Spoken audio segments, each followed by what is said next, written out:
All right, I'm here. Are you? I just every week look forward to coming and doing the show, especially, of course, when I'm on a roll. Been feeling pretty good. And so, of course, if there was nothing else I would ever rather be doing, by the way, I'm Shawn. Welcome to Gem Collectors with Shawn, which gets to my first point. Before even speaking about what show this is, I would rather be out messing with rocks. I would rather be looking in a rock right in front of your face, rather be talking about rocks and minerals. That's what this show is about. It's also about the highest end gems and minerals you can imagine have not only passed through my hands, but passed through my vocal cords. And you have gotten to see some of the most amazing crystal specimens. And even like when grandidierite first was discovered and out into the market. Who had it first? Who had it less than everybody else? I did.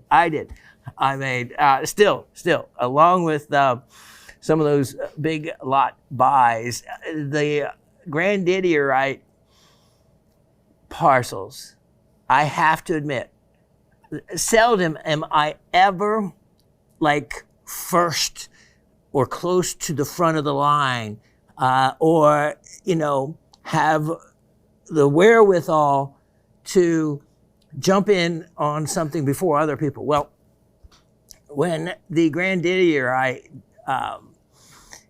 discovery or the presence of it into the market as a gemstone with the discovery of it in Madagascar, well, I had already, of course, been familiar with it, and I was one of the early birds that found some of the, because I generally, and haven't in years, source nothing on the internet, because believe me, I have seen enough things sold that wasn't what they were being represented, and have also had discussions by just pictures alone and calling out the dealer for saying, by the way, this isn't such and such to what you're representing. But I quit being that kind of policeman. It's like, wow, I just couldn't police enough of them out there. But I quit sourcing anything there a long time ago in that realm. But when it came to the grandidierite, I was just kind of curious, so I searched some places. I could not believe how much it was going for, okay? For one thing, how the major gem dealers were asking this insane prices. Then I found a couple of these other sites that were doing these auctions, right? Okay, so it was like, no money down. I mean, it was just absolute auctions. And so I just put out these really low bids, and of course, very few people were familiar with what grandidierite even was, and they put these time limits on these auctions, these short time frame. And, maybe you get somebody else in there that would, brave it and go up a buck on my $5. It's like, oh, $6. I was literally getting grandidierite. I don't know. I'm just going to say it now because it's been so many years removed since, and it's never going to be repeated. But I think I bought 200 or 300 carats faceted material that I was seeing going for $500 to $1,000 a carat, which still got you just a cloudy kind of greenish blue stone, and I was getting for like $1 a carat. I remember I got this one parcel. It was like over 100 carats and they were big stones. And there were probably maybe 12 to 15 stones in the parcel, and got the entire thing for $70. It was not long. By that, I mean a matter of weeks, because things in this industry, get lit on fire very quickly as far as a new discovery or something new. Well, it had made it to the dealers, this material, but it hadn't become familiar with because no one had seen it. It hadn't made it to the TV market yet. Let's just go ahead and say it. It hadn't made it. And believe me, I credit especially this network, Gem Shopping Network, that I am proud to be a part of, it was ahead of its time in being the first higher end network that sold the most unusual gemstones, the most expensive gemstones, and grew into even a bigger and better marketeer of those kind of goods as you see now. We are what we are. I'm the vestige left from the ground. I am the miner that still takes it from the ground. And right here at this network, you can see it in every step of the way from there to loose, to mounted, and anything that you can imagine. So, yeah, I was one of the first ones in there, and I felt a little guilty because I know that this dealer and a couple of others that I did the same thing to, I know they had to have more money than that in these parcels. And I know that they probably thought that they were going to get a lot of people buying or, in auction, upping the price and getting making some money, or at least getting a lot of attention for it.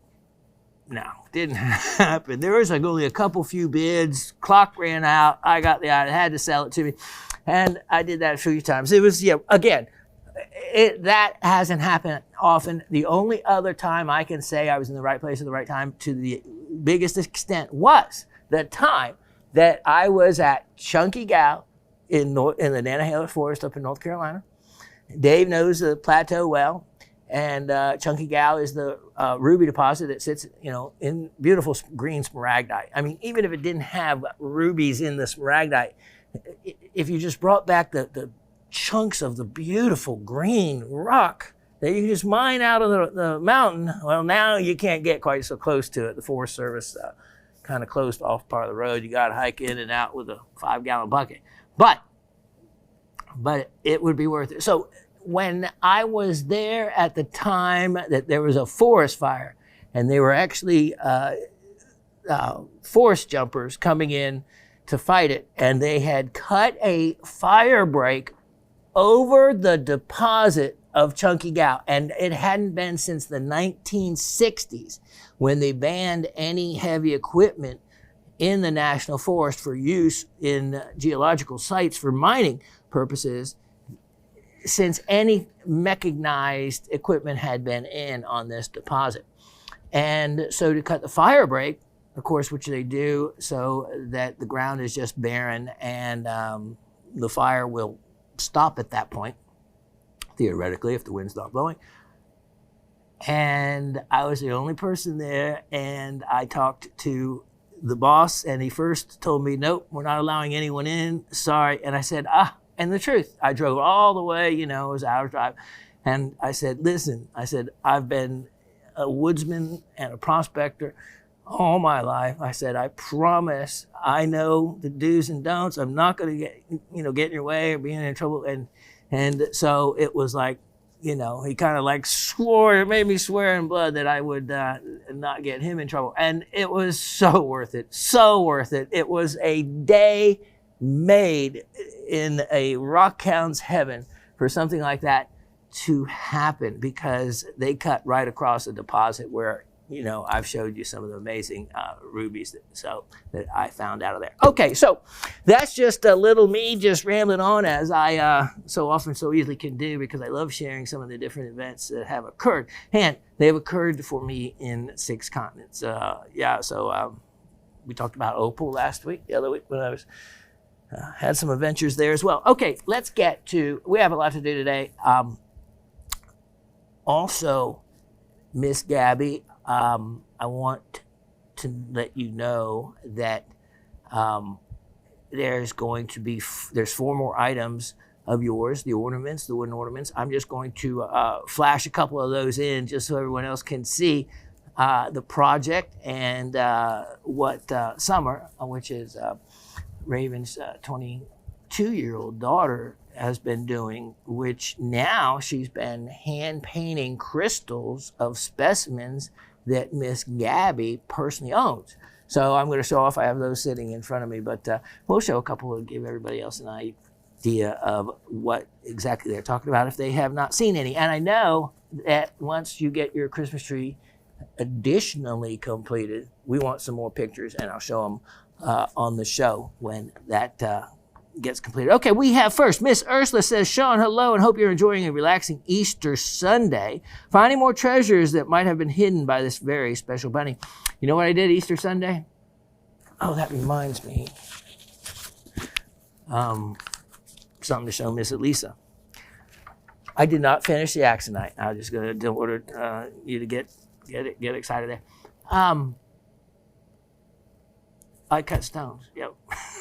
I had to. I had a lot of work to do. So for one of the big vendors here at Gem Shopping that has amazing pieces and is a fantastic estate buyer, but of course, quality control. And here at Gem Shopping, if an item, even as a estate item, is overly abraded or too much abraded, well, I and or Ben or the other Shawn, I think we're pretty much the three cutters that still work with the vendors, different vendors here, and on refaceting those stones to go in back into the mountings so that they look brand new for all of you. So I had to do a couple stone. Finally, I said, it's Easter Sunday. Enough's enough. All right. Now, Miss Ursula goes on to say, Mr. Brad's comments were priceless and prompted plenty of memories of our moms wiping away some smudges left behind because you were sneaking some chocolate eggs before going to church services. LOL. Yeah, she's referring to Mr. Brad's comments, which started a whole litany of people talking about how our moms would lick their finger and then take it to our faces to clean us up if we had a smudge on our face or whatnot.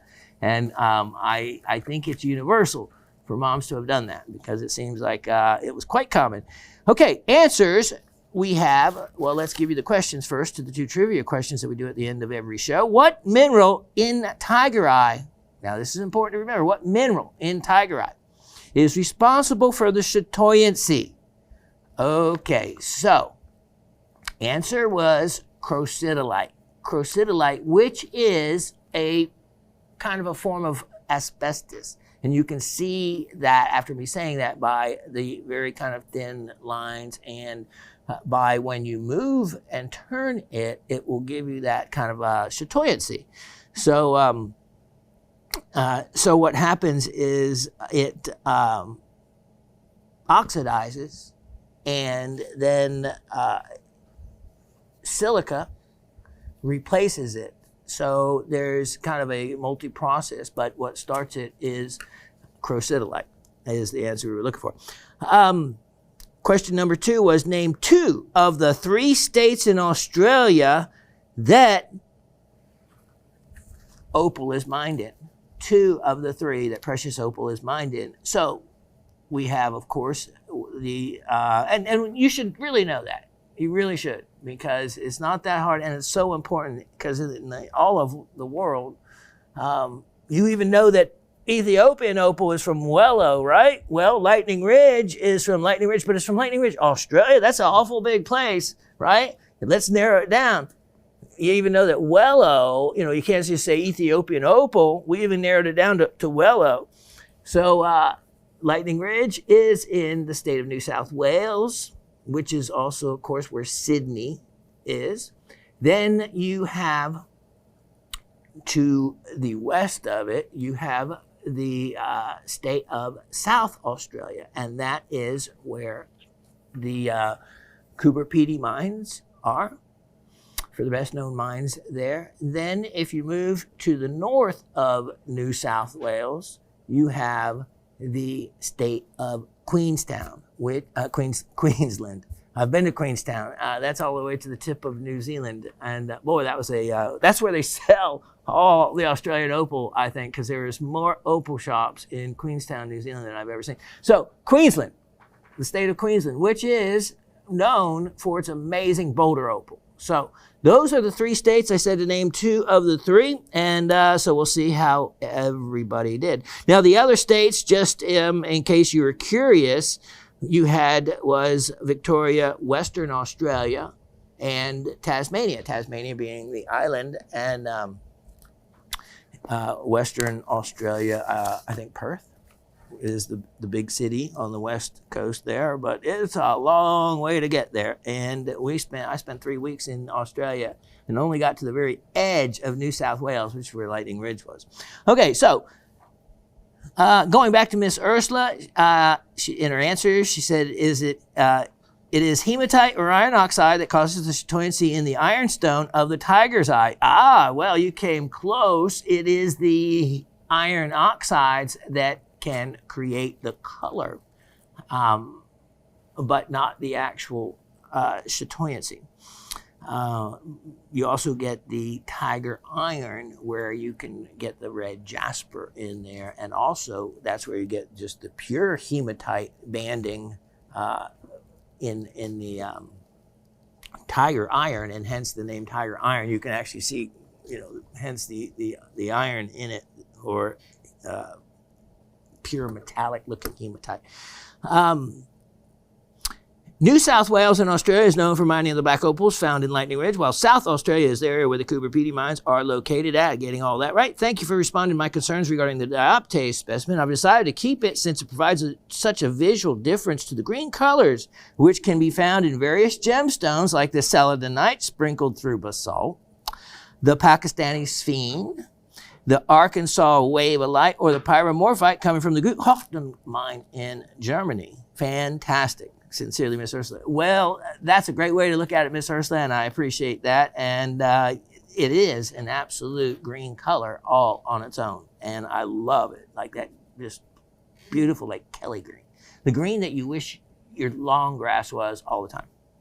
Mine is, I call it a blend of colors of weeds. Yeah. Okay. We have Miss Sue in Texas getting chrysophrase, Queensland, New South Wales, and South Australia, all correct. And she says, no, I'm so glad your dad is well enough to go home from the hospital. My prayer is that all in our rock group family are healthy and stay that way. As usual, Shawn, your podcast made Monday a better day. Wow.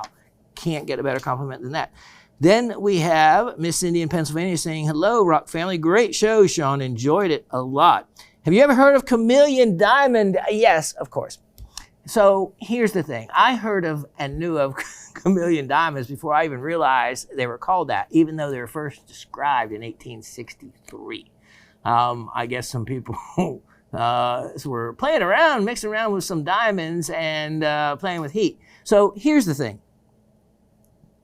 Normally, a chameleon diamond, what they refer to, it starts off as a greenish, kind of grayish, or greenish, yellowish type of color. And under a low temperature of only about 302 degrees Fahrenheit, it will change color. It will also, change color from just having been in a dark place to then outside of it. So it's basically a color change that occurs under a low temperature. And the funny thing is there's also a color that's a gray-green to a yellowish orange. I was discovering chameleon diamonds, and boy, they consider them rare and very collectible and all this and that. You have no idea the number of times as a young greenhorn goldsmith that goes, diamonds can take heat. It's the only stone really, besides ruby and sapphire, provided they're not a certified, has no heat, because then you don't want to put any heat to them. But if they're regular ruby and sapphire, they're not a real great one, you can actually still tip the prongs, or adding metal to a prong, or laying metal on an older prong. Watch my 30 different episodes of how it's done in the Learning Center of Gem Shopping's homepage to go find it. And giving the show a plug, how it's done will show you everything imaginable as far as beautiful, how things are created at the bench or repaired as well. So yes, ruby and sapphire can take enough heat that you can solder on it with the stone in there. Same thing with a diamond. So I still remember my first chameleon diamond experience when I put heat to tip a prong on a diamond ring. And I was probably, when I started tipping prongs at that level, I was probably about 17. And that diamond turned, it was this really, really white diamond of value. The whiter diamond, the more valuable. And that diamond before my eyes turned the strongest yellowish puke brown that I had ever seen anything done. And I sat there quietly at my bench. I still remember, there was another amazing goldsmith that I got to work with after school. I was in my junior year. And I just sat there quietly. And what you normally do is you put the boric acid and alcohol on the piece so you can solder on it without oxidizing the gold. And then you dip it into a pickle pot, and you can do a diamond, and it can go from, 1,000 degrees to, temperature of boiling water without harming it, especially if there's no inclusions in it. Usually I wait a few seconds to cool down, but you still get a hissing noise when you drop it in there. And because that diamond had changed color, I was afraid to do anything to it, more to it. I just sat there and watched it. I sat there and watched it, and I'm sure I was praying. Begging and praying, maybe. Combination of the two. That it would return to its original color. Well, you put all this gunk on it, you can't ever tell the original color, but when the temperature just came down to its natural ambient temperature of the room, then I put it into the pickle pot, it's called, to let the acid, weak acid, just dissolve away the stuff. And I still just sat there quietly, I'm sure still praying. And then I shook it off. I didn't even want to look at it. I took it over to the steamer, steamed it off, ultrasonicked it off, and then with one more prayer, no doubt, I looked at it. And lo and behold, it was all back to its original color. And that was my first experience with chameleon diamonds. Since then, this supposed rare phenomenon I have repeated at the bench in, of course, unknown diamonds 50 times, 100 times, I don't know, after seeing it that many times, in these different diamonds. Or you can heat up a cocktail ring that has a lot of diamonds in it and see it happen in, various ones around. But there's never been a single one that did not return to its original color.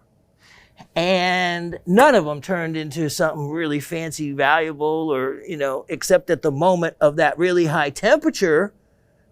But how can you carry, what, you're going to carry around with a little Bunsen burner underneath the stone or something? I don't know. So chameleon diamonds, know all about them. Gave me the biggest scare of my life as a young newbie bench jeweler that no one had explained them to me. And then when my experiment with it was successful and was back to, I asked my jeweler buddy, who was my mentor at the time, he goes, oh yeah, he goes, that happens all the time. He goes, don't worry, it's always going to come back to its original color, just, and I was like, no big deal, but for the moment, it was a big deal as I sat there, quiet as a mouse, praying. Hi, so Miss India, there you go. There's your chameleon diamond story spoken straight from the jeweler's bench. Sounds like it should be a topic of another show. Okay, so Miss Cindy getting chrysophrase in South Australia and New South Wales, and she throws in Queensland as well. Till next week, everyone stay safe and be good to yourselves. Cindy in South Central Pennsylvania, where it has snowed all afternoon. Oh, I would have liked that. We would have liked that, but I'm sure you're ready for it to be gone. Miss Barbara says, hi, Professor Raven, GSN crew, and the whole rock family. It was a trip on the Wayback Machine for me when you talked about licking rocks. I actually got tricked into tasting mud pies as a tiny child and caught trench mouth. Oh, my. Never did anything like that again after a week of vile-tasting purple potassium permanganate oral rinse. Wow. I haven't even licked an envelope since then. I guess that sticks with you. Captured the lazulite crystal and the paprock tourmaline pair this week. Good on you, mate. Last week I received the dioptase, the clear fluorite, the fat aqua crystal, and the faceted red Burma spinel, as well as the free Japanese androdite and the Australian opal cabochon. Quite the haul, indeed, I'd say. The mail carriers are getting to know the box with the blue tape sides is destined for my house. Well, that's the best kind of box you can get. To heck with those lighter little blue boxes that some particular store uses. You're getting a much better value and a lot more cool things with the blue taped box. As to the trivia, the encapsulated mineral chrysotile creates the wavy texture in tiger's eye. Coober Pedy, Mintaby, and Endomuka are all in South Australia, while Lightning Ridge is in New South Wales. Other mines are scattered across Queensland as well.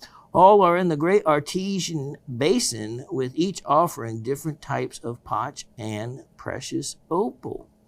Thanks for another great show. Hoping you're feeling better with the extra iron, creating more little soldiers to carry your oxygen. Have a great week, all. Miss Barbara from Brooklyn. Oh yes, those little soldiers. Yeah, I'm still struggling with the iron thing, but I'm getting there. All right. Well done on the answers there. Mr. Harry says, well, happy Easter to Professor Shawn and the Raven and all the good eggs and bunnies at GSN. Up to the display items, I must say this week's letters and sharing really had me laughing heartily and remembering the good times growing up. I have a feeling this is going to be another spit and lick story. Like Mom's tissue and spit washings as we were heading out to go shopping, church, school, and boy, the remembrance of all that had me roaring, LOL. And I agree on in the field wedding of specimens. Well, if it was a small piece, it goes in the mouth, LOL. And you give it a good spit and wipe on larger ones. I always forget my squirter bottle. Who needs one? And the ladies giving you their rings for you to work on them and spit and wring it off their fingers. I can just picture that. Oh, yeah, that's. I learned a way to be able to deal with that without having to actually touch the ring or insult them. Well, thanks for the sapphire and ruby crystals, as my name got the win of the grab in the hat. Thank you very much. You're very welcome, Mr. Harry. And good job as on this week's trivia. Wow, those sure are some nice blonde chrysotile with quartz that gives the nice chatoyancy to your tiger eye picks. Very good quality, by the way. Yep, those picks were. I always said that. They were really nice tiger's eye. And name 3 states that are in the opal areas: Queensland, New South Wales, and South Australia. Well done. Well, there we go, and have a great week. I'm heading off to get some sleep. Work tomorrow. Good night, and God bless you all richly. Harry. Thank you. We have Mr. Anthony in Massachusetts. Hello, all. Glad to hear your dad is doing better. I scored the demantoid crystal. Good job. The mineral that creates chatoyancy and the eye in tiger's eye is chrysotile. The state where opals are mined in Australia are South Australia and New South Wales. And I know we get Boulder opal, among others, from Queensland. Eyes down. Good job there, Mr. Anthony. From Mr. Brad in Pennsylvania. Says chrysotile makes the tiger's eye shine. South Australia and New South Wales have opal mines. Yes, they do. And then in another post, Mr. Brad says, Dear Shawn, Raven, Asif, Gem Shopping family, and staff, and the Rock family, hope you all are well. Another interesting show of beautiful minerals and specimens. I was thinking back to the frog on the lily pad with the trapeche on the underside. I was wondering if there might be more trapeches forthcoming. There is something about a nice specimen that sticks in your subconscious. Captivating. Calling. Yep, trapeches. I was the king of trapeches for a period of time. Long period of time with the Columbia connection I had in the live show. We had trapeche rings and pieces. Oh, rough, stunning stuff. Everybody bought it all. Just dropping a note of greetings. Oh, he says, rocks are kind of like my pets. Some of them get names. This one over here. They can be just as expensive, but they don't set off the allergies. And I can keep a lot of them without upsetting the Humane Society. So true, so true. Just dropping a note of greetings. Be well, Mr. Brett. Oh, yeah. The Raven will name her. So one of her famous names are for the little curled up trilobites, the old ones. Fred. Doesn't matter which one it is. They're all Fred. She names other items as well. Miss Elisa in Florida says, hello, Rockhounds, GSN crew, Professor Shawn, and the lovely Raven.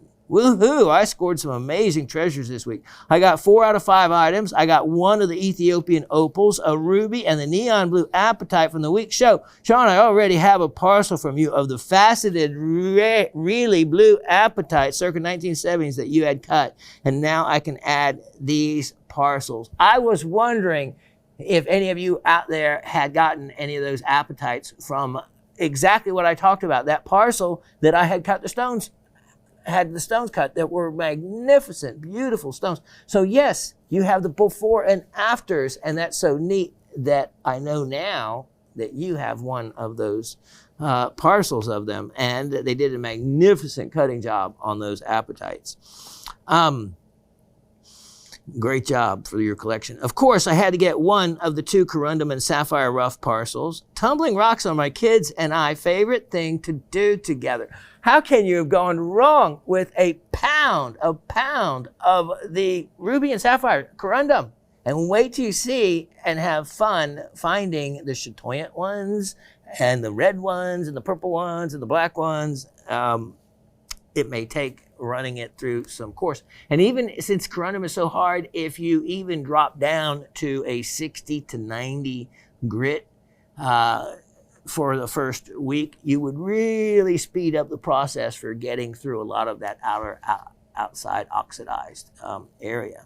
You can actually even run it that grit longer, because what it'll do, it'll just break it down from a 30-60 or a 60-90 grit. If you start off with that, then it'll break it down to kind of a 120 to 180 as time goes on, but after it kind of breaks it down, after like 2 or 3 weeks, you would then want to really change it out to another grit that's already made, probably like a 240, something like that, if you run the 60-90 grit. And it'll just speed the process up, because remember, corundum is so hard, and the hardest thing you cut it with is silicon carbide that's available in the grit, and that's like a 9.5. So the process is slow, and that's why if you use a coarser grit, you'll get happier results, and your children will be more patient that way. Okay, I got, let's see. Oh, tumbling rocks are our favorite thing to do together. Thank you so much. But what was even better than all that was hearing that your dad and the Raven are both doing better, as well as you, Shawn. My answers to this week's question are Chrysoprase, New South Wales, South Australia, and Queensland. Thank you to all for all that you do, and I hope everyone has a great, safe week. Thank you, Miss Elisa. P.S. Shawn, I know you don't have a lot of free time, plus a long list of other things going on. So listen to this. I already know what you're going to say. So I thought I'd put this out there to you, that I'd be willing to buy that axonite gemstone as is, just something for you to consider. That's all, because I don't mind waiting, but I also don't want you to feel like you have to finish it either. Thank you so much. Take care. I actually brought it back in today to show everybody what an amazing axonite is going to look like. Now, I think that Miss Elisa is being very, very wise. Now, unless you know someone that is going to cut the stone for you, Miss Elisa, why wouldn't you want me to finish cutting it? Well, the only reason I came up with was because she knows I'm going to look at it when it's done, and it's going to be simply amazing, and I'll be tempted to not sell it.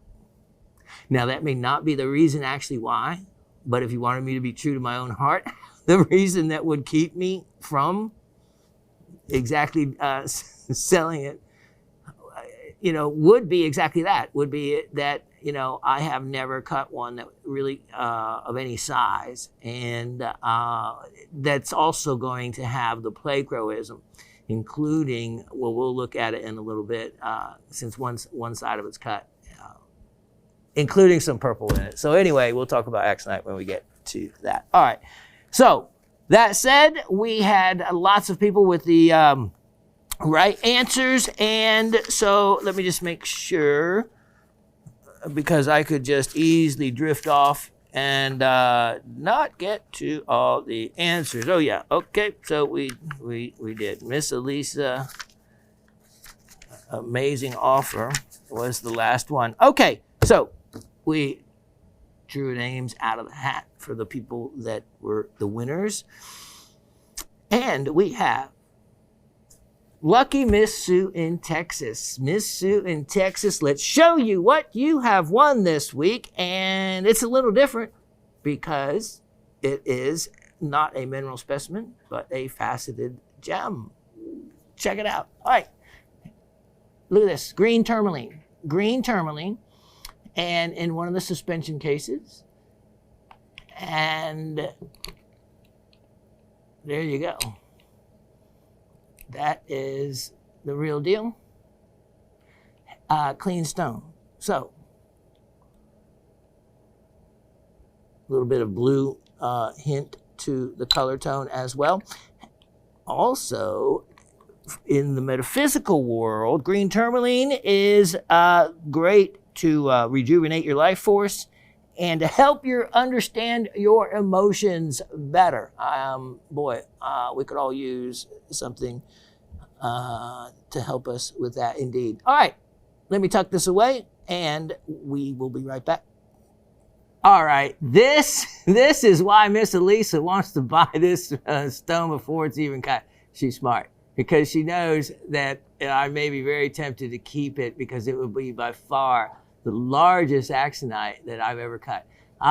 Axonite is one of those stones, kind of like andalusite. It has a very, very strong plegroism. In other words, it changes color with the different direction and angle that you cut the crystal. So even with the light right now at this angle, you can see, because of the angle of the pavilion, that it's a totally different color than the crown, the top part of the stone, and that's because the material is angled at a different direction. Now, as we rotate this, look at this. This is something that she spotted in this stone, I have a feeling, as much as I might have been aware of it, maybe even more so. So as we rotate this stone, you can see it goes to a stunning kind of spessartine, Fanta orange type of look, and then look at this purple, which is the really one of the most desired colors for axonite to have in its structure for one of the colors that it will change. Now, axonite, varies in just how plegroic it is. This one happens to have everything you want. Look at this. Look how the very tip of this, because of course the different angles of the tip of the pear is a different color than the rest of it. And that's what makes this stone so fascinating. You can see I have cut the crown, the top part is done, and you can see the rough shape of course, the pear shape that it is. And then I will transfer it to another dop, which is what we call the items that the stone is attached to. And I will finish cutting the pavilion, which is the bottom half of the stone, which will also reveal its own set of variances of color. Look at that. That's just amazing, amazing, amazing. So yeah, look at that. I am really interested, and even though I don't ever get much time, this one intrigues me. Look at that. Look at that. Okay. Thank you, sir, for the lights. we'll just sit this one right here for the moment. Everyone can see the general color and size to it. You can see it's a kind of just a brownish, reddish, or orange type of color, kind of depending on which way you look at it. But it really, really lights up. It really lights up. This is, you can see the really nice shape to it, kind of the shape I like to pendle oaks, or that is an old word for pear shapes. All right, now we'll set that right there for a moment while I get out one more item I want to show. We're not going to show them all because I don't want to tease you, but I do want to show you, if you ever want one of your specimens that you have at home custom painted to exactly, all we need is a picture. Let me show you. This is a shadowkite. If you're not familiar with shadowkite, you will be by looking at this. Look at this. Now remember I showed you a turquoise that we had done of Miss Gabby's personal specimens. This is Summer. She actually paints these on a piece. You can see it's just a slice of yellow pine, and she hand paints these. And then she's found for particular specimens a new kind of finish that she can put on that looks very three-dimensional. That's a shadowkite, and I just have to show one more. I'll let the others be a surprise to Miss Gabby as well. Here is, Miss Gabby has a Paraiba tourmaline, and you can see she's captured exactly the blues and greens in the piece. Paraiba tourmaline and lepidolite mica at the bottom there. So these are not expensive. I think these are going to be only this size, only $68 each. Now I'll get Miss Gabby, if you'll just call, and or I'll have customer service call you with the item numbers on these, but I wanted to feature them so that you know that they're coming. But if anyone else wants something stunning, Miss Gabby is creating a Christmas tree out of numerous, dozens of these. She will have a Christmas tree that will easily make our lapidary journal or rock and mineral magazines, because no one else has done anything like this. And so I'd been pushing Summer because she had the talent and ability to do it. And so finally she did, and Miss Gabby's loved the idea and is helping the girl get a little extra money, which she could use. Let's look at item number 1057922. 1057922. This is something you haven't much seen a lot of either, and it is it is some stunning cat's eye. A cat's eye, and it's a cat's eye of something you don't see too many of. And look at this. I was showing this to Raven earlier, and wow. You want a cat's eye, for one, to have a really, really sharp eye, and then you want it to be able to open and close when you turn it. Now, there is something else that is very intriguing in this piece, and that is the fact that there is inclusions in this stone that I have not seen in any other, look at this, in any other scapolite. Now, there's a lot of different potential possibilities for what exactly those inclusions are. Let me see if I can put this here, and let's look at this a little differently. There we go. Whoops. Okay. That's why sometimes, there we go. God's tweezers. There we go. Look at that really, really sharp eye. Now, you can see that carries all the way through scapolite. Okay, so scapolite, it comes from the Greek word, I think Miss Penny would set me straight if I'm wrong, scopos for rod or shaft. And it refers to the shape of the crystal system. I mean, the way the crystals look like. Now, it's originally derived from kind of a feldspar. So it will have a lot of properties that feldspar had. One of them being that under shortwave fluorescent light, it is a really beautiful red, believe it or not. And as plagioclase feldspar would be. Now, let me see if I can lock this in the tweezer so I can show you. Now, in this particular specimen, or cabochon, what's creating the eye has nothing to do with these other crystals that are scattered about. What's creating the eye, they've determined to be pyrrhotite in a lot of cases, which is like an iron sulfide. But those random scattered crystals are something totally different. And they are green. When you actually look at these closely, they are a green color. Let me put this right here for a moment. And if Dave can work his magic and we can show you these. There we go.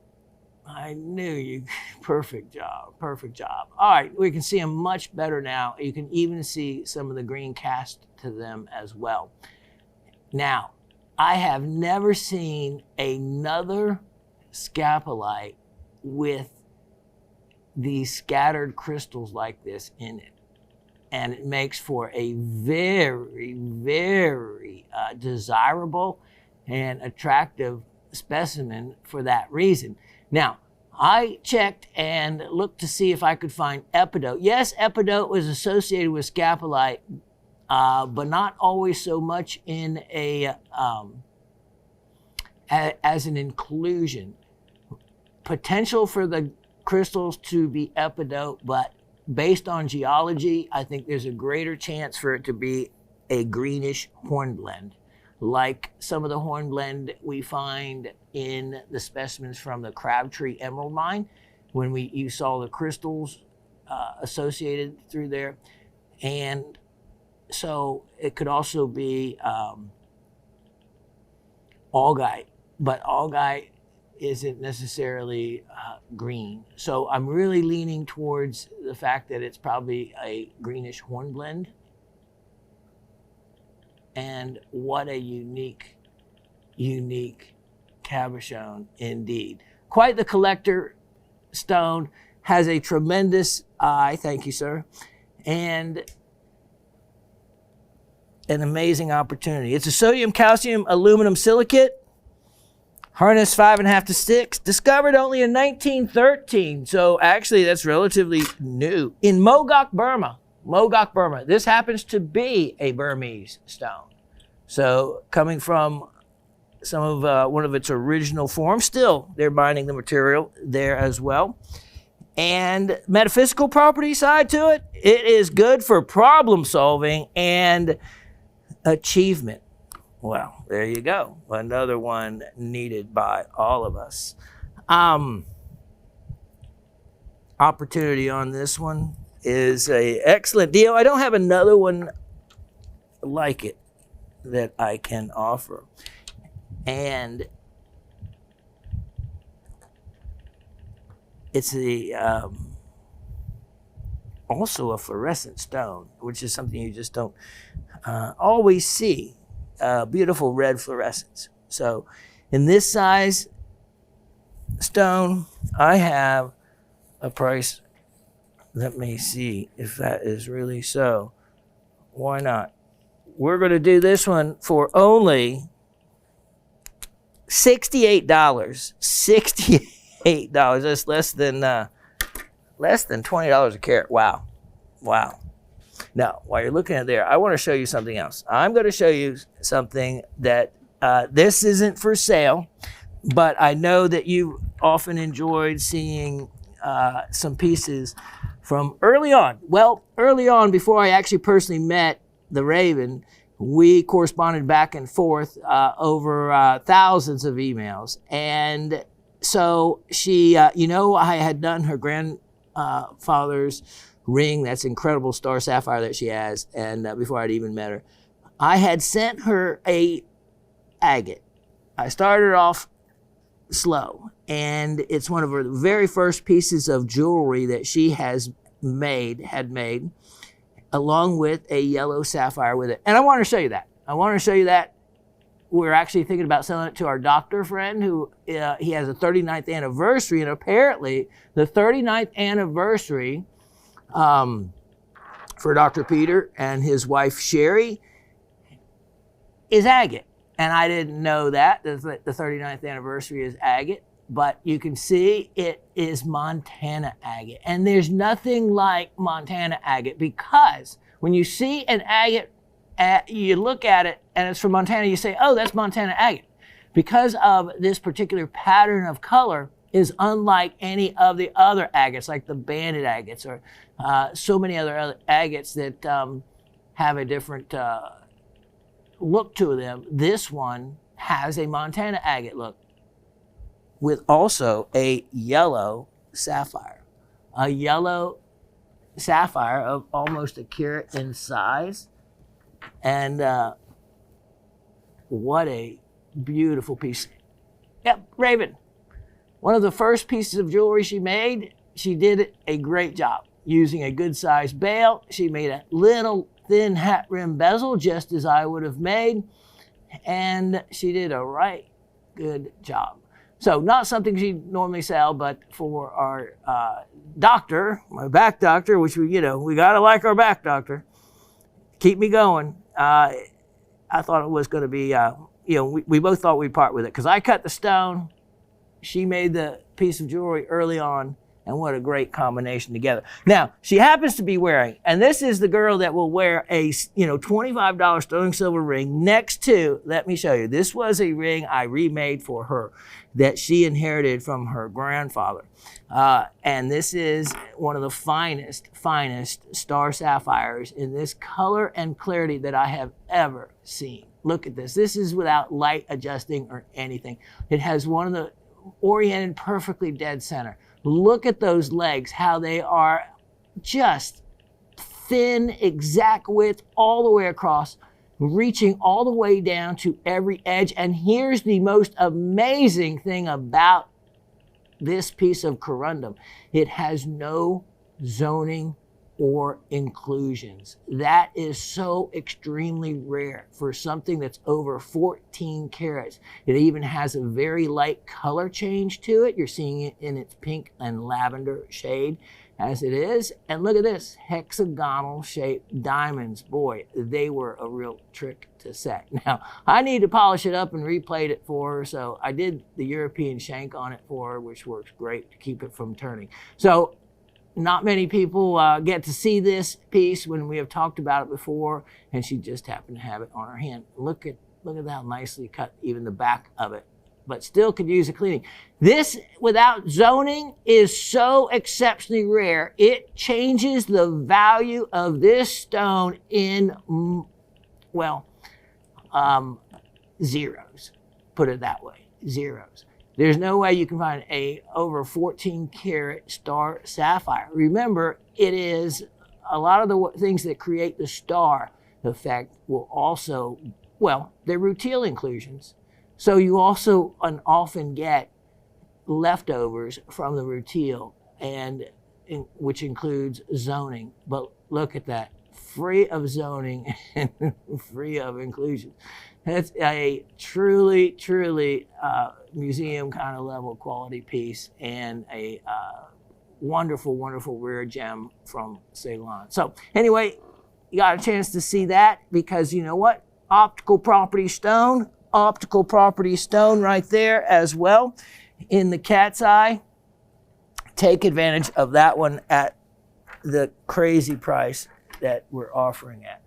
Okay, let me tuck away these beautiful wooden ornaments, and I'm going to be right back to you with a amazing piece of rough that you're gonna like. All right, I decided that yes, I would. I told you as time goes on, you're going to see me part with some items that I didn't think I would have even parted with 2 or 3 years ago. But yeah, I realized that, I've wanted to saw into this piece for so long. But once you do that, you're either going to sawing into it to create like a better stand-up display of the piece as it is, or you're cutting into it for lapidary reasons because you want to cut stones out of it. Let me show you. Look at the size of this.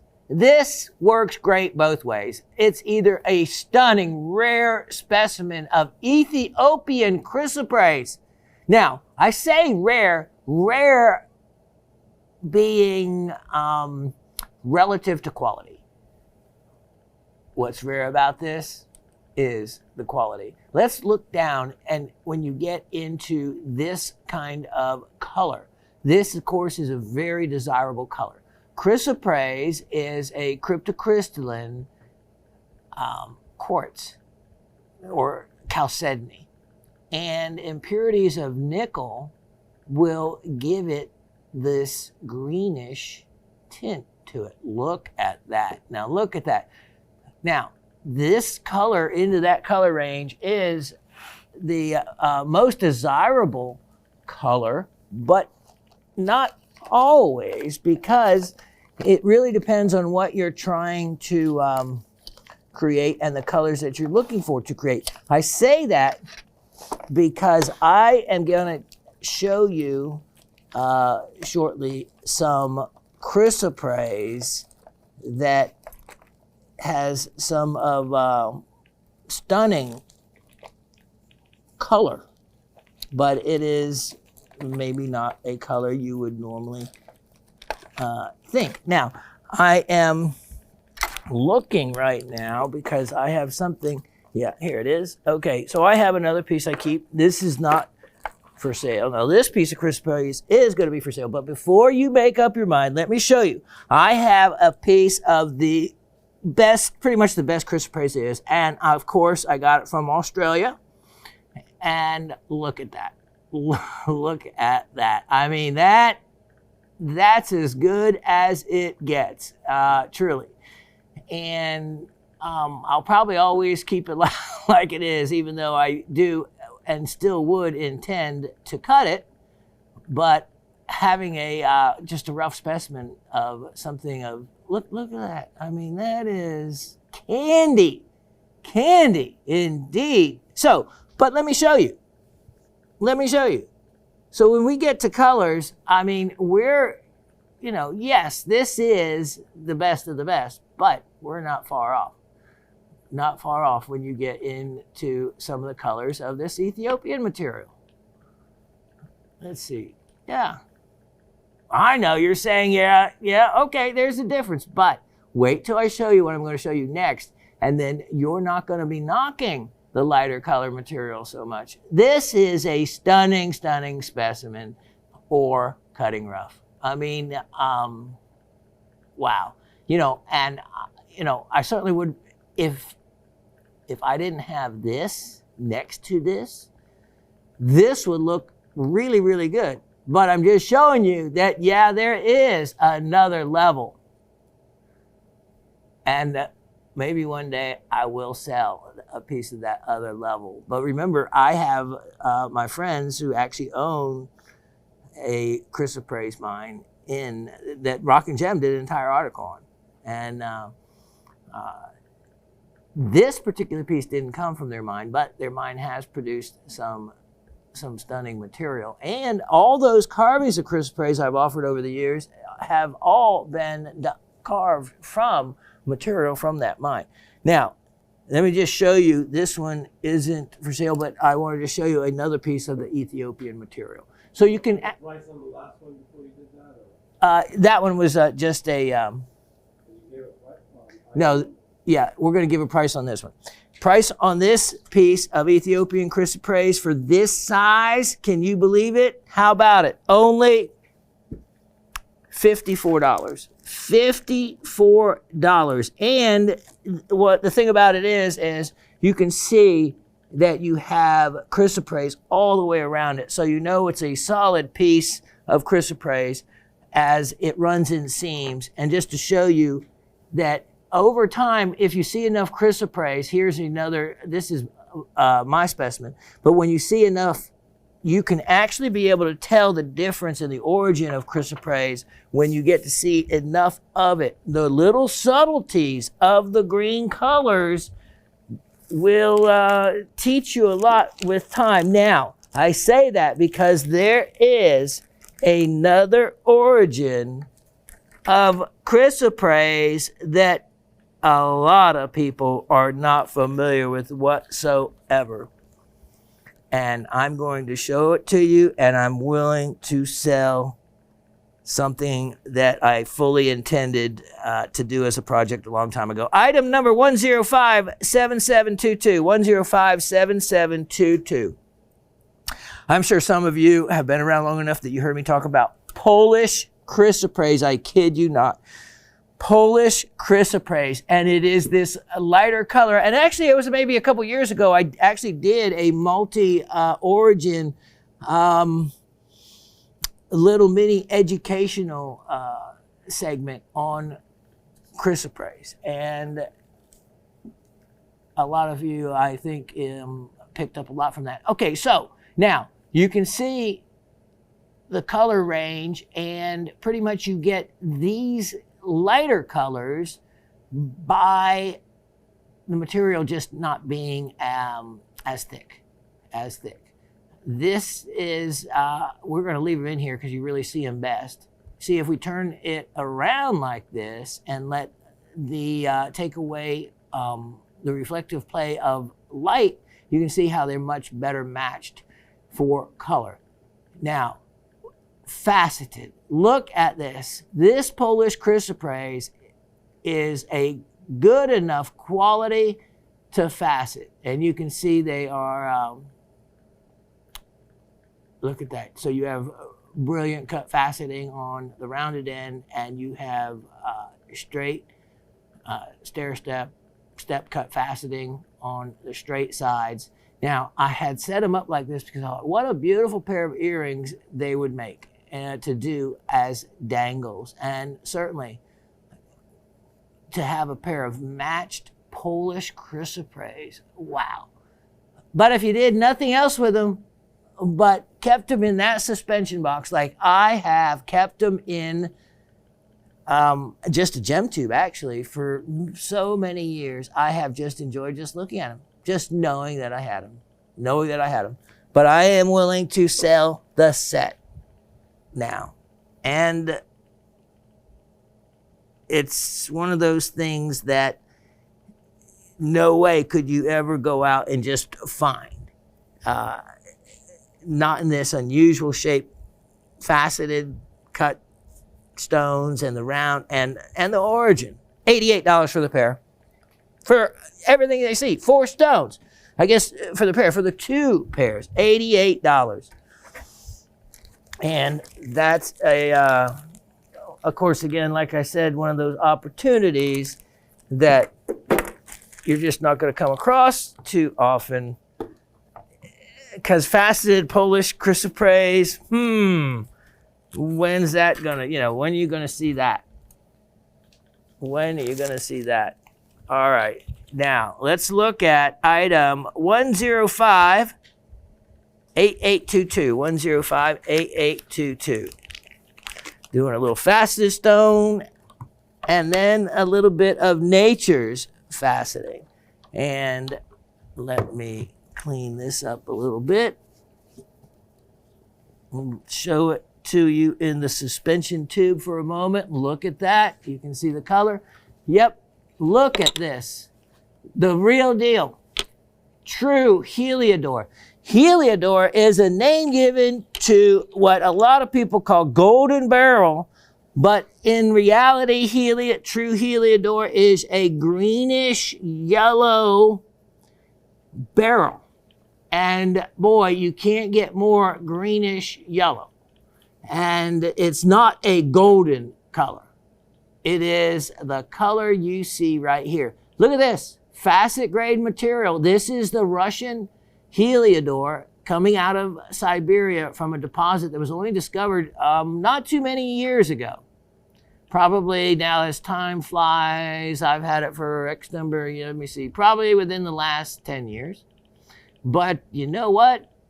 There's not going to be any more of it coming out. Not going to be more of anything from Russia coming out anymore. And if it did, it would be in the black market and be illegal and extremely expensive. And nothing that I would mess with. So, if you want to get in on something that may be your only and last chance, I would get in on anything because it doesn't, it's not like any money's going to Russia now. No, it's just wise for you to buy items now because they may be a lot more later. And I want to share a few of the pieces that I have. This is one of them. Look at that, and look at how long that is. Look at the color that is. That is not a green barrel. It is not a yellow barrel. It is a Heliodor barrel. And a nice quality as well. And price on this one, this is such a big, long, beautiful crystal that I am going to offer that for only $36. $36. Tell me that's not a value.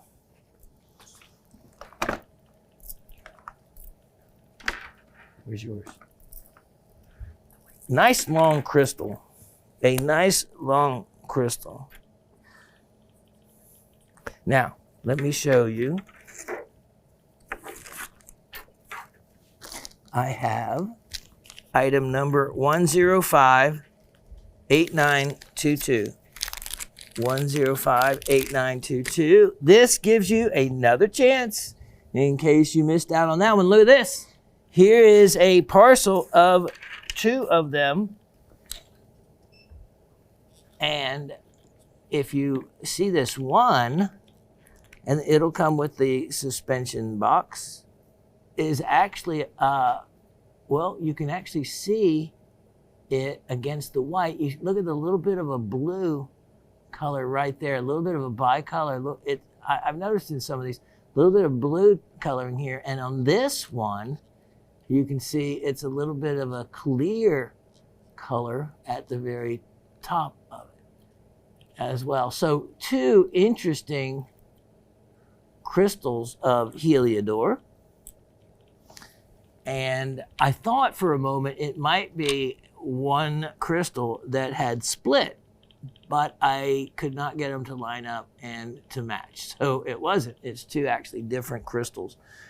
And here is, again, how about both of those? Both. $24. $24. I can't imagine anyone getting an opportunity at material like this at all. And as time goes forward, it will be just even more and more difficult. Now, I have a really a rare treasure I didn't think I was ever going to part with. But again, as the clock ticks on, there are items I just realized I'm not going to get to working and creating with. And this is one of them, 1058222. 1058222. And wow. Okay, so let me show you. This is, let me turn this thing off. You would think I would know where the button is. Okay, here we go. Look at this. In the suspension box. Now, this is also a little bit of an educational piece. Look at this. This is a bicolor Ceylon sapphire. Now, you can see the blue. Let me show you I had one I kept for a good number of years, and you can go to the How It's Done series to see exactly. This is a ring I wear almost every day. I love this ring. Look at this, just as in Raven's piece, one of my signatures is the very comfortable and keeps it from turning European style shank.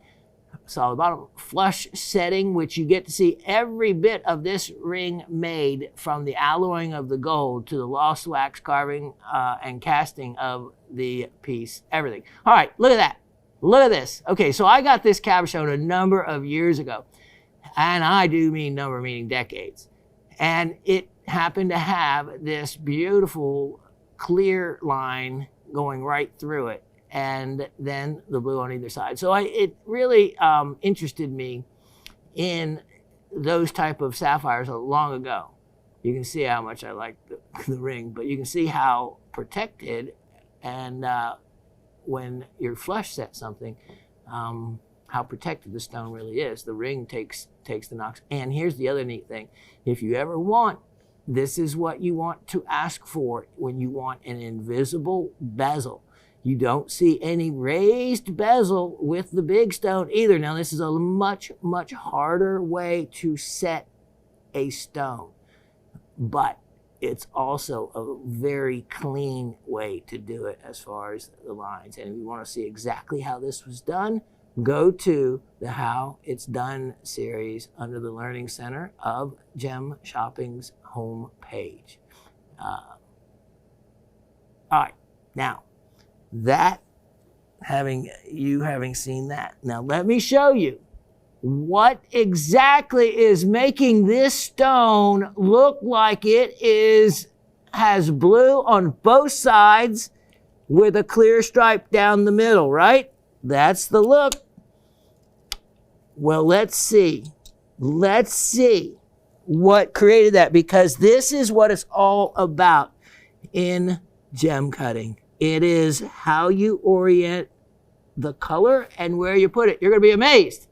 You're going to be simply amazed. And this shows you just how good of a cutter the person that did this is. Okay, so from above, look at the blue color that you get. All right? It's quite interesting as it reflects around. You want to see what really is doing that? This one little area of blue. That one little area of blue. There's not another area on the other side. It's just reflected off the other side. The cutter was able to orient that so that it would do exactly what it's done, and that's to bounce off the other side. This is how you cut a diamond. It is the way light is supposed to be refracted across the pavilion from one side back to the other, and then back out through the angles in the top. And this is a good demonstration for you to be able to see that. I love this stone because of the effect that it gives you of having blue on both sides of it. Look at that. It's not there though. Step cut, and you can see it's what we call a native cut, meaning that the center of the stone doesn't necessarily have to be the center of the stone. And you can see, yes, it does look offset cut because it is. But that's how what we call native cut. But in the end, it still achieved what the cutter, look at that, almost no blue. Yet, wow, what a great look. So I was going to keep that stone probably till they were filling my grave in with it because of the how attractive it was. But okay, so I've gone ahead. I have my cabochon ring, and I thought, you know what? To have a faceted one as well. How selfish of me. I am going to share this jewel with somebody lucky because it is a large stone at a carat 72. It also has a 7 millimeter diameter, which a 1 carat diamond has a 6.4 millimeter diameter. So, you know, it's got a nice large spread, as we say in the business, it's really a collector gem. And for that reason, I'm still just gonna make it inexpensive, because that's what I do. I'm cheap.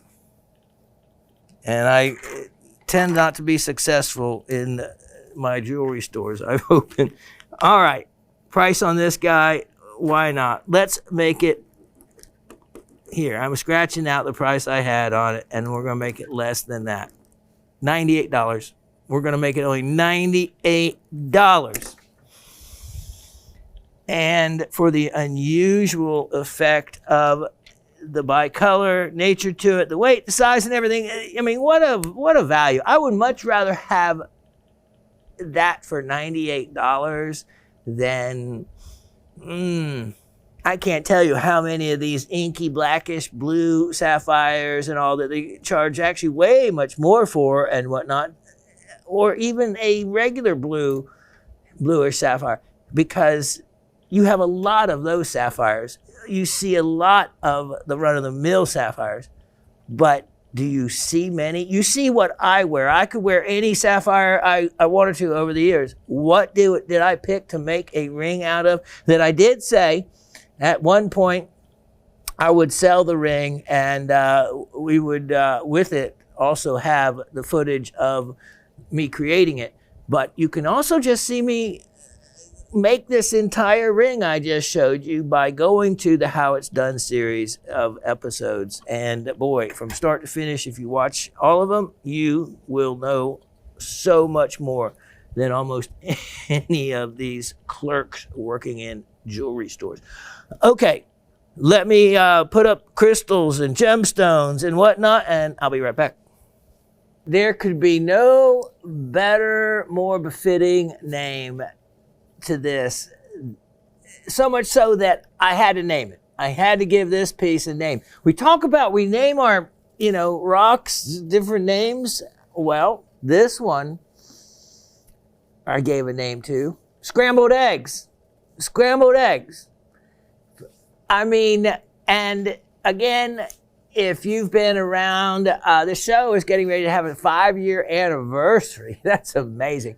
But I guess it's been, I don't know, if I say 2 years or 4 years ago, it all blends in. I'm not sure. But we had another specimen of Pakistani Brucite that looked exactly like a sunny side up egg. It had just a really raised radial formation, because the Brucite actually is very pearlescent, and it can form almost kind of like a prehnite look or a wave-light look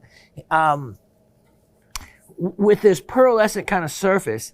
And it was round, and around it was white Brucite. It was really a piece would have been worthy of hanging on to. But this reminds me exactly like that one, except of the scrambled egg variety of it. Now let's look at this. Now, up until this discovery in Chrysoprase in Pakistan, Brucite was known to be just an ugly commercial mineral, a blue-gray color having no clarity or translucency to it. This discovery made all the difference. This is not wet. I have not sprayed this. Look at this. See this pearlescent type of, look at that. See that? That's the surface of it.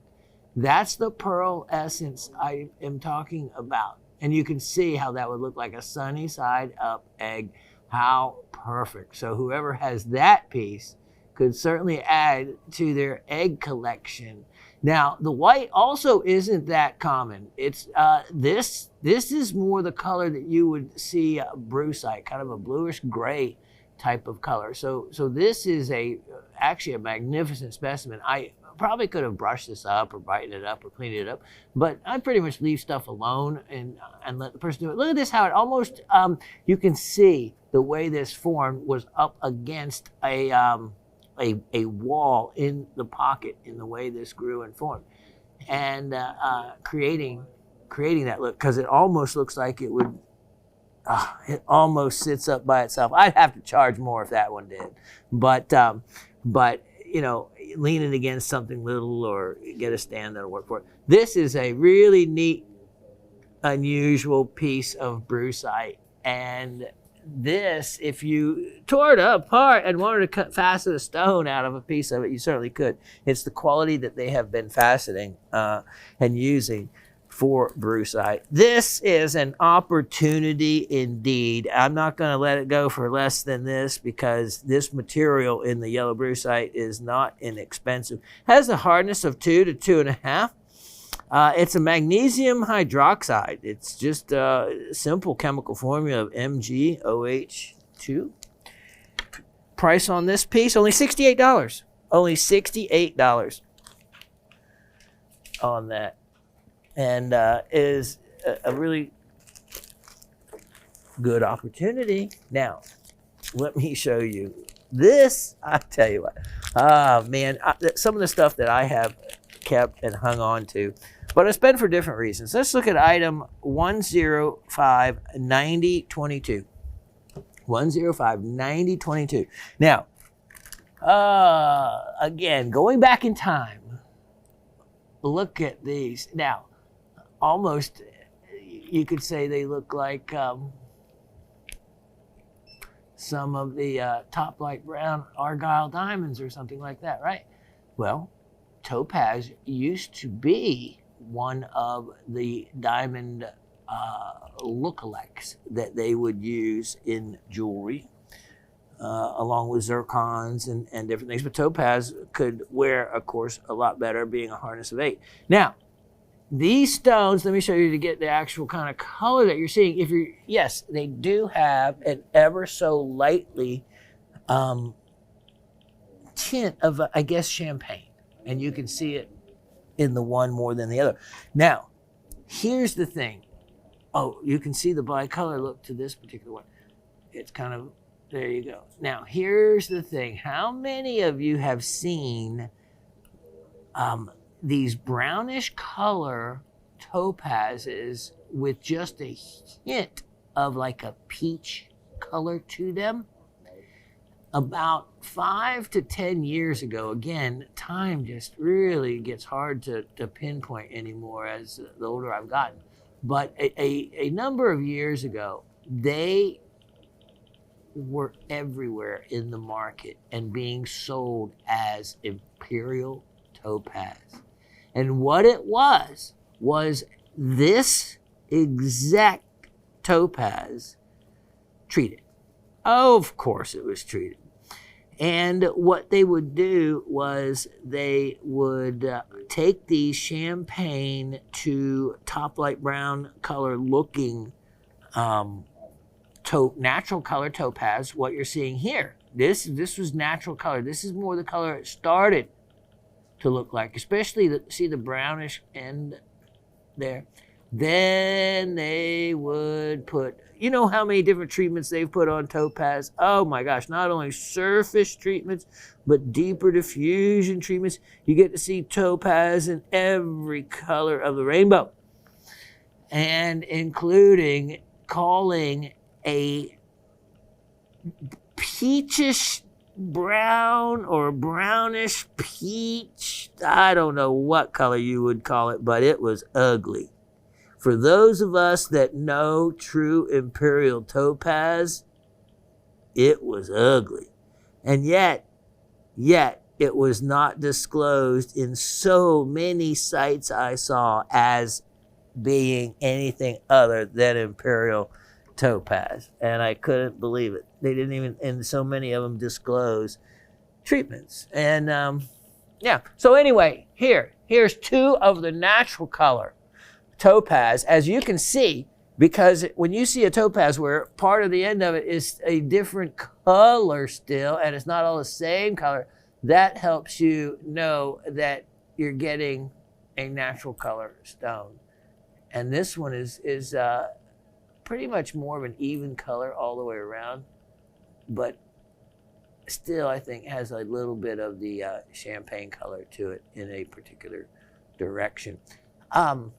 Nice emerald cuts, by the way. All right, price on the 2, $18. $18. I know.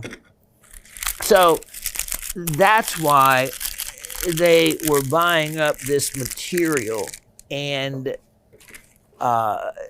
doing what they were doing to it so that they could make a lot more than $18. And by calling it Imperial Topaz, boy. Anyway, enough of that. 105-8722. 105-8722.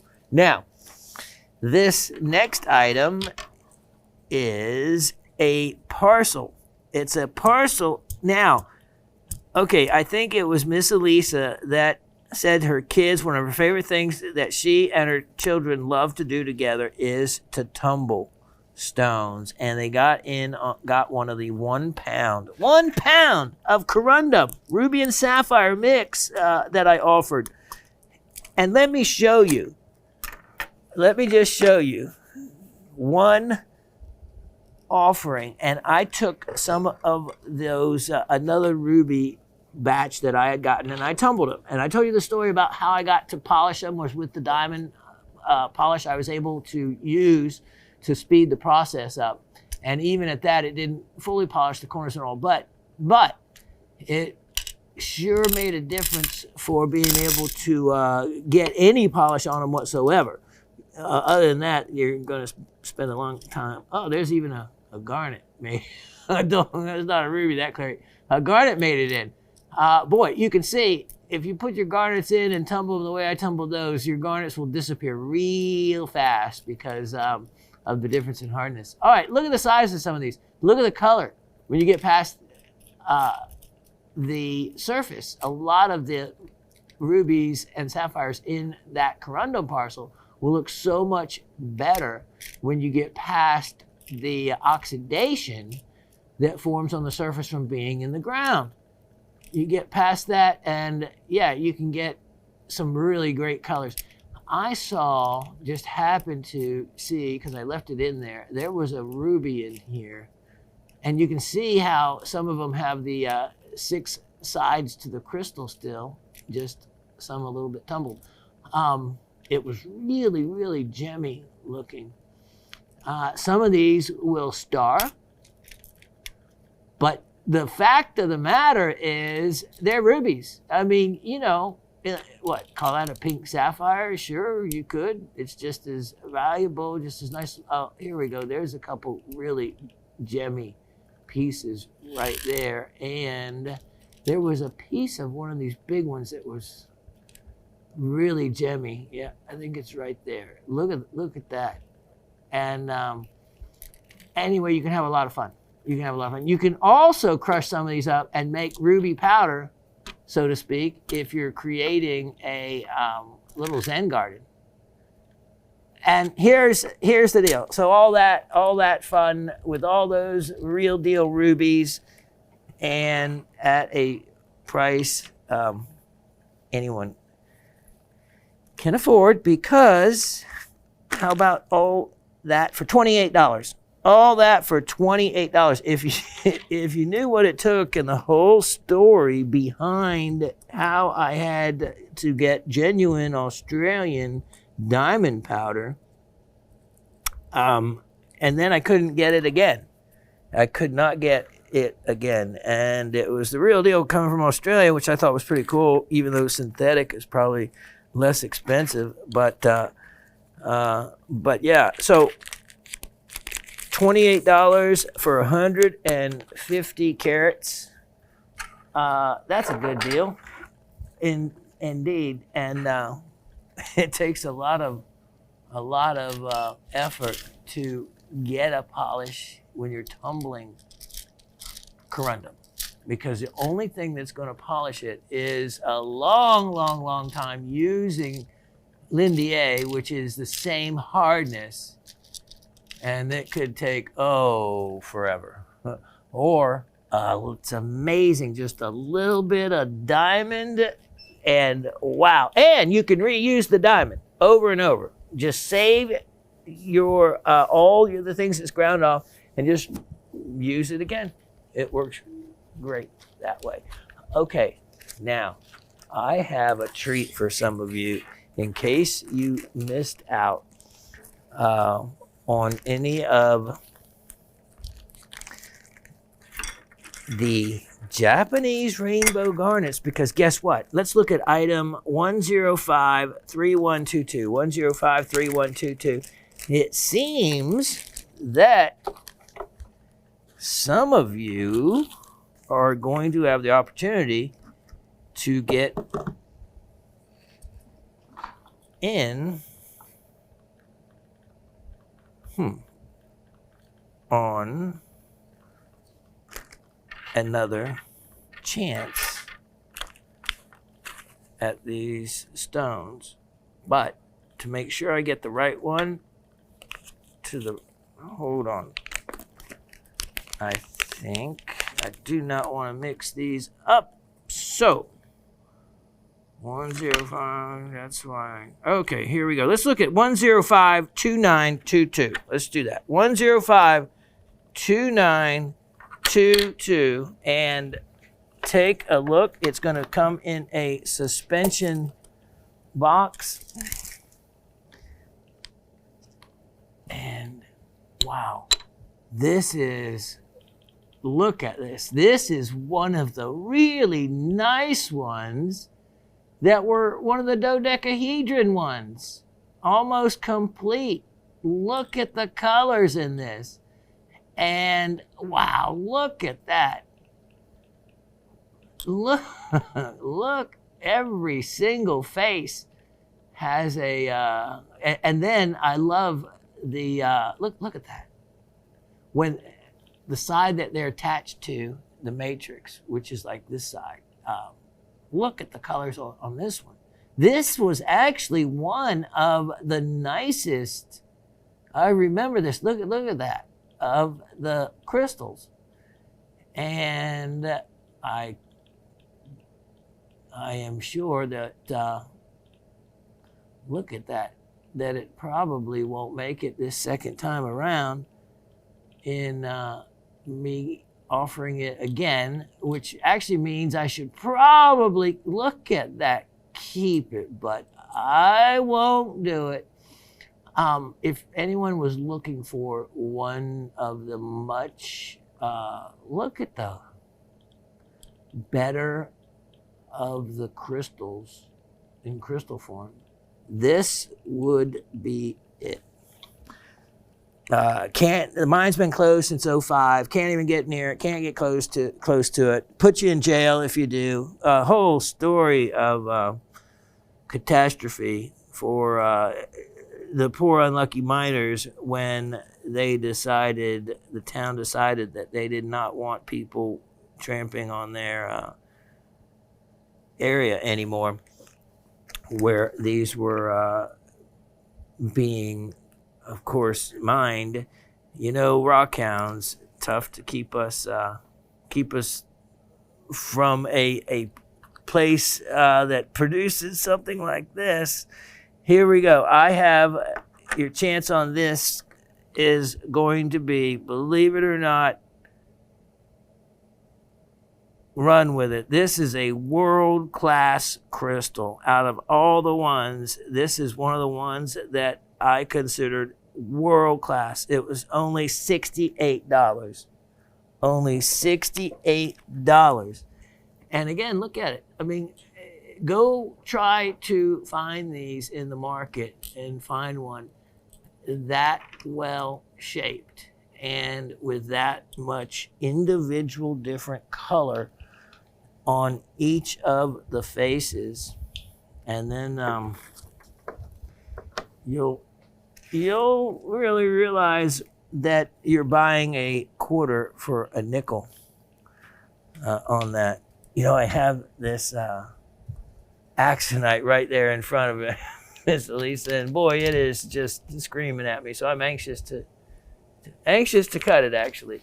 Now, I have something we're going to do here, which would make a great display. First, let's look at item 1039821. 1039821. Now, what a neat made in America specimen. Look at this. It sits up on its own in that direction, or beautifully displays in this direction. And it is a prehnite from Connecticut, from the quarries in Connecticut. Quarries in Connecticut and New Jersey, people have no idea how prolific some of the mineralization is. You have one of the most fluorescent areas in Franklin, New Jersey, for fluorescent collectors. You go out there at night and with a fluorescent light, and wow, the entire hillside lights up. But this is Connecticut prehnite from Hartford County. It has chalcopyrite. Now the chalcopyrite are little tiny pieces around it, but let's look down in there and look at that. That is a beautiful crystal of calcite. Calcite down in there. Look at that. How cool is that? That really stands out. And then, the chalcopyrite, I think, are going to be the little tiny crystals on the top of that. Oh, here we go. There we go. Some little spots around there. I try to identify as many of them as I can for you. Look at this. Look at this piece. This is really cool because you have the yellow prehnite. I have not seen those two colors together except for that piece from Mali, Africa, that had the yellow prehnite, except there was a big yellow prehnite, big enough to cut, green or yellow out of the same piece. This has a incredible, very unique, rare band I don't often see in material coming from Connecticut of yellow in it as well. Now, this price on this, let's sale price it, okay? Making it only $28. $28. All right, I'm going to leave that there for a minute, and it's because I want to show you item 1050722. 1050722. Yep, here we go. I decided to part with it from my collection. A incredible faceted prehnite that would look really neat as part of a display, where you could put one that goes with on the other. However way you might want to put that there, but I'm sure you could find some neat little ledge. And because prehnite is always a kind of a haziness to it, it's never perfectly transparent. So it's perfect if you even get fingerprints on it, because no one's going to be able to tell. It's kind of like rose quartz. There we go. It's perfect kind of between the yellow and the green right there. And I don't know, I always think of the before and afters for doing displays. I think it makes a very interesting display when you do it like that. This prehnite, I had it for only $6 a carat, but you know what? Let's go ahead and sale price it. If you didn't like it for that, well, what am I gonna do? That made it only $47 for that beautiful checkerboard cut. So let's do this. I don't know. So what do you want to pay? How about I'm doing some math in my head. That's always a dangerous thing. How about this? $34. Less than $5 a carat. $34. That's a big prehnite. And it's certainly not going to find it for that kind of price anywhere else. I'm just, for me, see, at home, this is what I would do. I would play with this and put it in different places. And, an hour later, I'd wonder where my day went. Oh, look at that. Okay, so $34 and $28. So between the two, you have a total, if you want to get the two together, it's like, $62. And what a tremendous display you would have for not a whole lot of money. Look at that. That is blending right in as prehnite should. Wow. Cool, huh? I think so. That's what makes my heart tick. What about you? Ah, look at this. Okay, let's 104. If I can read 1046522. 1046522. Now, what in the world? I have made the 50 carat tourmaline parcels. I have 4 of them. And this is tourmaline that, wow, it's just not pieces. A lot of these have crystals and all kinds of goodies in them. Let's look at one of these. We'll just kind of keep them in the bags. But look at the crystals. Look at the blue tourmaline. Look at the, wow, what in the world's that? That's some great color tourmaline. Now these, look at that indicolite. Wow. All have all kinds of the good colors to them. And again, can be separated out by colors to be able to crush to use as gemstone sand. And I'm telling you, making those gemstone pictures is such a neat thing to do. I still need to bring in the ones we tried to show you in a picture that we had before in the background. But look at the crystals in this.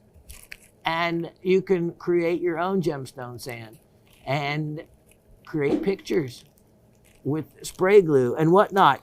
Think out of the box.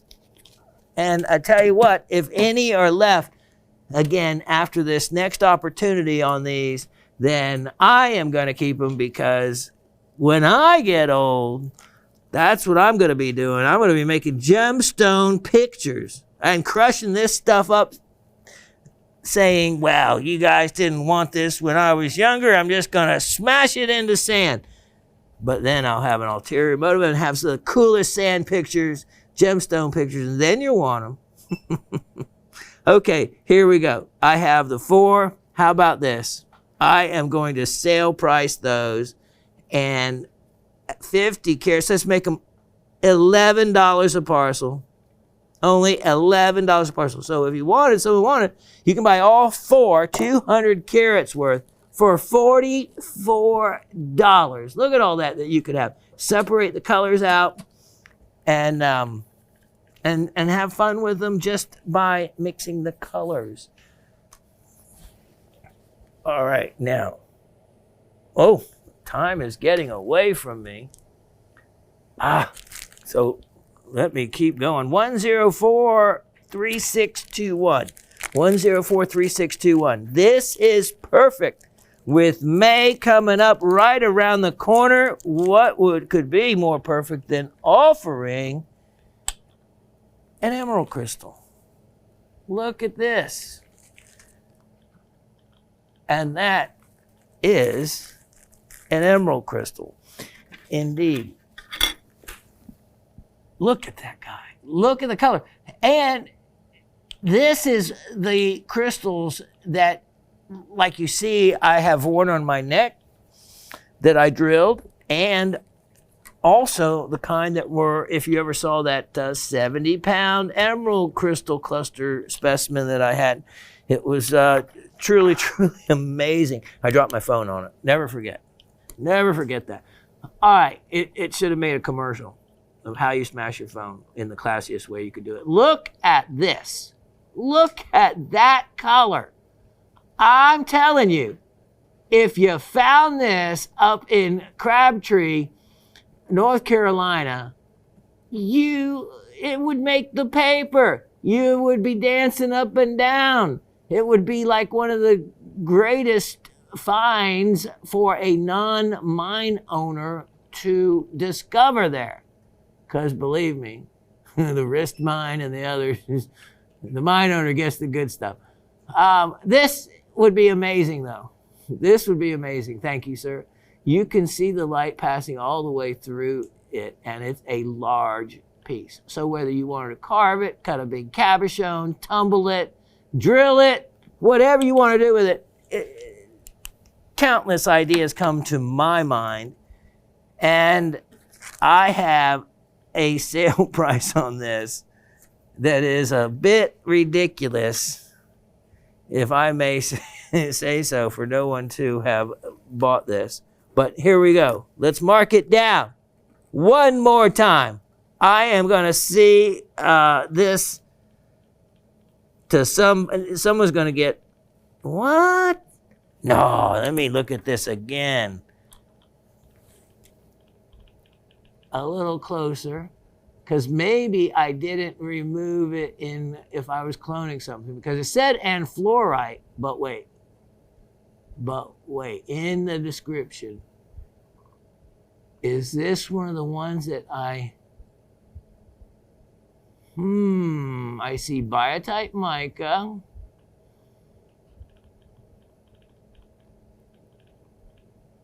I'm not sure if there's fluorite. That might have been a mistake on my part, but interesting. If I were you, I would take a fluorescent light to it and see what you could find. That may just been a typo on my part. How about this? Make it only $28 then. $28. And doesn't matter what it's got. It's certainly worth that. Wow. Now, I love this, and I always have my story to think of. 1007321. 1007321. The story of me and my little boy. He was only 4 years old, and he was bored, and I was really bored in an apartment complex. And we had nowhere to go, no rock hunting to do, nothing. So we wandered down the back hill behind the apartment on a big metro Atlanta road known for apartment complex after apartment complex. And there was a creek down there. And sure enough, lo and behold, the heavens opened up, and at a terrible time in my life, I do mean this seriously, and presented me with rock hunting right below my apartment in this little tiny creek. I found kyanite crystals 1 inch long, and I will never forget it. I'll never forget it. It was right place, right time. And wow, with my boy rock hunting, yeah. Of course, to him, never quite caught on. Nope. A rock was how many times he could skip it across the lake. And the flatter was the better. So a fossil worked really good, Dad. Let me have that ammonite and see how many times I can skip it, Pops. I could tell you some real true stories about that boy. When he was messing around in my shop, and he would get bored on the weekends. And there's some great stories. That's for another day. Look at this. It displays itself magnificently. I love this color kyanite. And when it's blended in with the quartz, sometimes blended in even with citrine. Look at the big flat crystals. Remember, we talked about kyanite. We talked about its polymorphs of sillimanite and andalusite. Chemically the same, different crystal form, hence called polymorph. Here we go. How about this? I am going to sale price this guy down to where I know you'll take advantage of it. $18.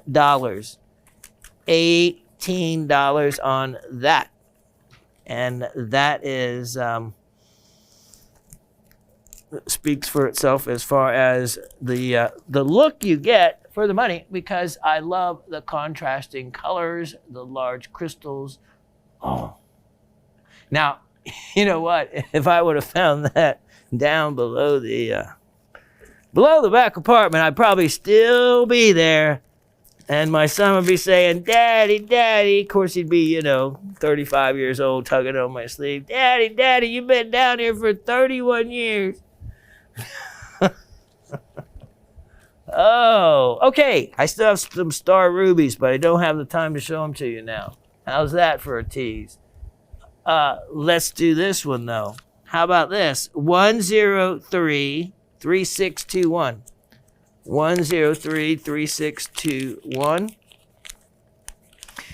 And I mean, one of my favorite, you just saw a kyanite and quartz piece. How about a rutilated and quartz piece? Now, Rutile is another one of those minerals that has polymorphs, as in Brucite and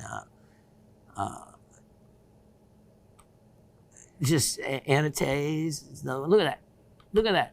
Wonderful, wonderful golden needles. Classic Rutile look. And specimen. And boy, create a nightlight out of something like that. And I'm going to make it affordable. I can't believe I have this, and you guys have not gotten it yet, for $15. New marked down price. Only $15 on that. Let's see in the next moment or two what we can dig up real quick for you. Like I said, we had, oh, wow. Now, if you missed out on any of the aquamarine specials we were doing, well, we may bring you back a couple of them, but let me show you.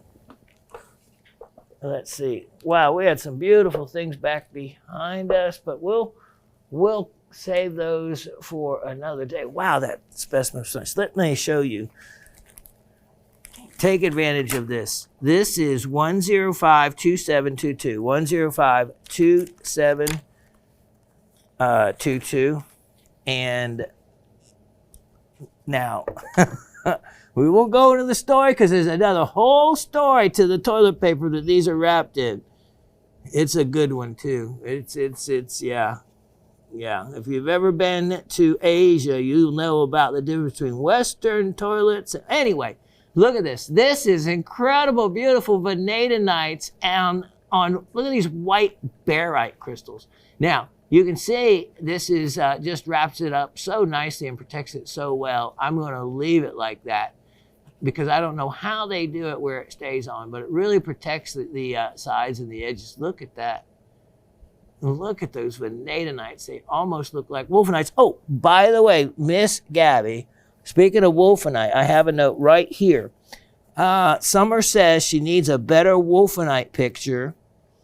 And on your Georgia-shaped fluorite, she needs a closer picture of the Georgia-shaped fluorite specimen. There, those are notes from her. I'm glad I remembered this and it looking like wolfenite.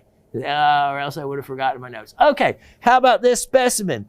Here we go. Price-wise on this, how about a sale price? It's huge when you consider the percent, and marking this down to $28. $28, and it is a one of those specimens that for the money, especially when you get to looking at this closer and the individual crystals, they really are just facet grade. I look at these and think, it's like, oh, they're only bigger, or maybe they are big enough to cut them or facet them. I mean, that is, look at the shape. Like this one back here, right where my finger is. See that? That hexagonal, perfect shape to it. What a beauty. Oh, I can't imagine. I would just go crazy to find something like that, a pocket, and find something like that myself.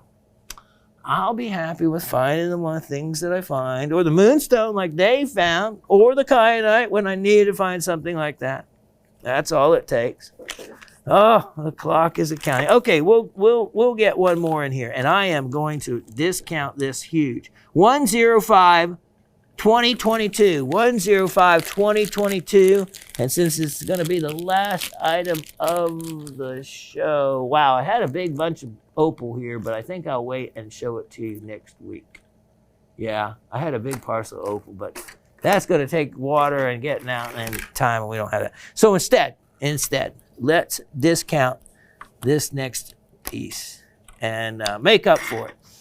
All right. Look at this. Now, that color that you're seeing in this piece is what would be a true Santa Maria color. And this is one that's not been heat treated to be a Santa Maria color. And yes, sorry to burst people's bubbles, but yes, they do things to aquamarine that you can't always trust the color, unfortunately. All right, look at this. This you can. When you see the greenish still up in the blue up here, and then this really intense blue, you know it's all natural. And you can see the 6 sides to it. Always check for potential anhydrous in these. Oh, can we go in? Look at this. Look at the multiple stages. After some of this has been etched out, then you have secondary growth formations that come in, and when you look at this close, you can find crystals that will have potentially grown into those openings that you see. Look at the layering of how that has formed. Wow, look at that color. I'll leave it, and the iris is up to the lucky purchaser of this piece to investigate it further, but it has an internal crystal and etching. I'm looking at my notes that you'll get an internal crystal, meaning, let's see if we can find it. That'll be like, well, there's one right there. Look at that. That looks like 2 maybe coming together. There we go. You can actually see the faint line there. But then, but that won't be the internal crystal. An internal crystal will be one that will have grown into the interior. Could be right there. I'm going to leave it to you to explore. But it's certainly going to be fun to do it, especially for the very discounted opportunity. Ready, set. It was $58, which was an incredible value. But let's do this as an end of show special, $38. $38. We'll be right back with the trivia. It's that time. It's trivia time. End of the show where we ask 2 questions. See if you've been paying attention or not. Rules. Take all the notes you want. No fast forwarding. No rewinding. And just use your old brain. And you know what? If you miss and don't get the answer right, that's fine. That's the only way that we learn. And I never make it so you're made to be have a little cap on in the corner. No dunce caps here, because no wrong answers. Because every answer that is given with the best possible information that you recall is an answer that needed to be spoken or written, because if not, then you're not trying. And trying is all anyone can ask of anybody, is just to try. So that said, I have 2 questions. Question number 1. Name 3 countries mentioned where chrysoprase is mined. 3 countries mentioned. Now, not 3 countries, in general that it can be found in, but 3 countries I mentioned where chrysoprase is mined. Second question, what color is brucite more commonly associated with? In other words, if you were going to go out and you hit a pocket of brucite and you said, wow, this is, well, what is that color? Don't say yellow. I'm going to tell you right now, because it's not that beautiful yellow color. It's the other color. Colors or blend. All right. Good luck to all of you on that. And let me see. So time's getting away. April will be here and gone soon enough. And so anyway, all of you, stay safe. Love one another.